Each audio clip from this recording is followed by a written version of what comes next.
Hello friends, कैसे हैं आप सब।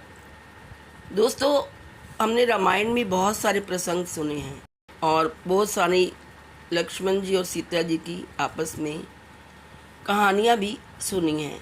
लक्ष्मण जो कि श्री रामचंद्र जी के छोटे भाई थे, वे सीता माता को अपनी माता के समान मानते थे। माता सीता भी उन्हें अपने पुत्र के समान ही मानती थी।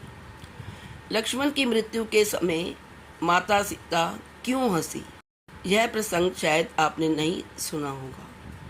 जब लक्ष्मण की मृत्यु हुई तो माता सीता हंसने लगी। वैसे तो इसका उल्लेख वाल्मीकि रामायण या अन्य प्रमुख रामायण संस्करणों में नहीं मिलता, लेकिन कुछ लोक कथाओं के आधार पर ऐसा कहा जाता है कि जब लक्ष्मण का निधन हुआ तब माता सीता मुस्कुराई और हंसी थी।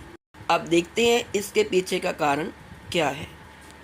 एक प्रचलित कथा के अनुसार जब प्रभु श्री राम ने धरती पर अपने अवतार की लीला पूरी कर ली और वापस बैकुंठ लौटने का समय आया, तब उन्होंने लक्ष्मण को त्यागने का निर्णय लिया, क्योंकि राजधर्म के अनुसार लक्ष्मण ने उन्हें अकेले में मिलने से रोका नहीं था। जब यमराज के रूप में एक तपस्वी मिलने आए थे, आपने ये कथा तो सुनी होगी कि राम ने उन्हें मना किया था। वो उन्हें पहरेदार बना गए थे और उन्होंने कहा था कि जब भी कोई मेरे से मिलने आए तो तुम अंदर नहीं लाना, क्योंकि वह एक साधु से बात कर रहे थे, एक महापुरुष से बात कर रहे थे, और जो तपस्वी या वो महापुरुष थे वो थे यमराज। तो जब लक्ष्मण ने उनकी आज्ञा का पालन नहीं किया, तब श्री रामचंद्र जी ने लक्ष्मण को प्राण त्यागने का आदेश दिया। इस निर्णय से ही लक्ष्मण ने प्राण त्याग दिए। माता सीता ने जब यह देखा तो वे मुस्कुराई। अब मुस्कुराने का कारण क्या था? संसार की विडंबना पर मुस्कान। सीता जी ने संसार के द्वंद्वों, रिश्तों और राजधर्म की विडंबनाओं को देखा, समझा कि यह संसार माया से बंधा हुआ है। जिन्हें उन्होंने भाई के रूप में सबसे प्रिय समझा, उन्हें भी धर्म के नाम पर त्याग दिया गया।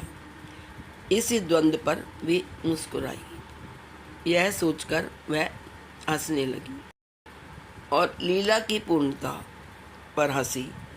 सीता जी जानती थी कि यह सब एक दिव्य लीला है और अब इसका अंत होने वाला है। उस अंतिम मोड़ पर वे केवल हंसी के माध्यम से संसार की नश्वरता को स्वीकार कर रही थी। वे इस बात को स्वीकार कर रही थी, ये संसार नश्वर है, जितनी मर्जी लीलाएं करो, जितना मर्जी करो, लेकिन उसका अंत तो होगा ही। और तीसरा कारण यह है कि उनके मन में वैराग्य का भाव आ गया था। यह हंसी वैराग्य की चरम सीमा थी, जहाँ कोई न सुख में डोलता है न दुख में डोलता। वैराग्य की चरम सीमा पर जब ये लोग पहुँच गए तो वहाँ पर सुख और दुख में कोई अंतर नहीं होता। ना कोई सुख में खुशी होता है और ना दुख में टूटता। तो दोस्तों, यही कारण था कि सीता माता जब लक्ष्मण जी की मृत्यु हुई तो उसको देखकर हंसने लग पड़ी। आज इस वीडियो में इतना ही। यदि आपको वीडियो अच्छी लगे तो please like, share and subscribe. Thank you so much.